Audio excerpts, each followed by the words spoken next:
سوالی دارم. من مسافرکش هستم. اگر سحر بعد نماز ماشین را با سرعت بلند حی کنی و در راه به صدمه دچار شوی، آیا شهید می شوی یا نه؟ این برادر سوال کرده است که من مسافرکش هستم. در راه ها وقتی که سرعت حرکت ماشین زیاد میکنم، اگر مبادا به صدمه دچار شوم و هلاک شوم، آیا شهید می شوم یا نه؟ نه برادر. اگر شما را قهر نکند شما حرام میمرین. باور کنین. زیرا که این مثل خودکشی هست. این مثل خودکشی هست. برای شما جایز نیست که در راه به سرعت بلند شما ماشین را حی کنید. زیرا که تو میدانی که سرعت بلند ماشین، این ماشین در اختیار تو نیست. وقتی تو با سرعت بلند ای را حی میکنی، تو یقین میدانی که عاقبت این به یگان بلای تو را دچار میکند.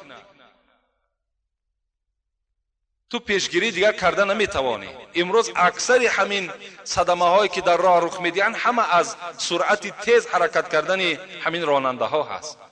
برادر عزتمند، به زمیانه که تو خودکشی، باز 4 آدم دیگری که در داخل داری ذمه خون اونها هم در گردن توست. اینو فراموش نکن. تو اونها را گویا که قصداً کشتی، قتل کردی.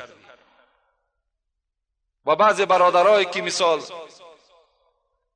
در همون ماشین ها نشستگی هستین، تکلیف نکنین راننده ها را که تیز حی کنند. عاقبت تیز حی کردن پیغمبر این 1500 سال پیش برای ما و شما گفت العجلة من الشیطان. سراسیمگی خودش از شیطان است. شما کار شیطان را پیش برده ایستادین، چگونه شهید میشوید؟ ولا تقتلوا انفسکم ان الله کان رحیما. سوره نساء خدا میگه نفس های خودتان از شما نکشید. خدای شما به شما مهربان است. من یک قصه را از حدیث های پیغمبر خدا که در بخاری، صحیح بخاری روایت میکنند کتابت کردم، گوش اندازین. آدمی که خودکش، چی همین انسانی که راننده ای که تیز حرکت میکند و هلاکت در دچار میشود، چی آدمی خودکش، هر یک حکم دارد. كان في من قبلكم رجل به جرح فأخذ سكينا فحز بها يده فما رقى الدم حتى مات فقال الله بادرني عبدي بنفسي فحرمت عليه الجنة. پیغمبر خدا گفتند در زمانهای پیش، پیغمبر ما و شما نقل کرده ایستاده است بین صحابه، در زمانهای پیش یک مرد بود که در یک محاربه اشتراک کرد و زخمدار شد. همین زخم بسیار وی دقت میداد، غم میداد، از جای خود خیسته نمیتوانست، مجروح بود، احوالش خیلی بد بود. در دلش همین زندگی زد، نخواست دیگر حیات.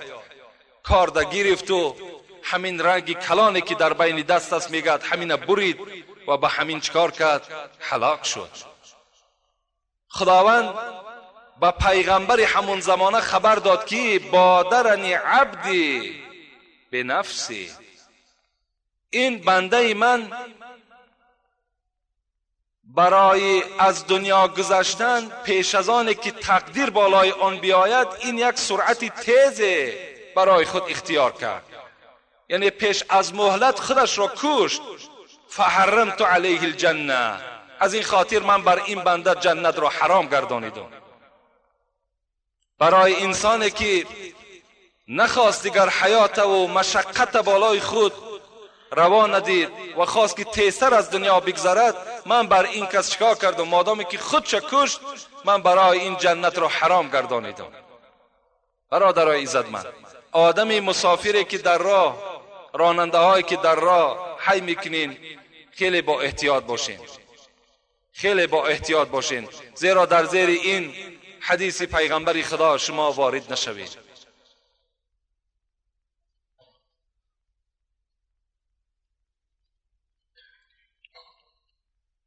السلام علیکم داملای شیرین سخن.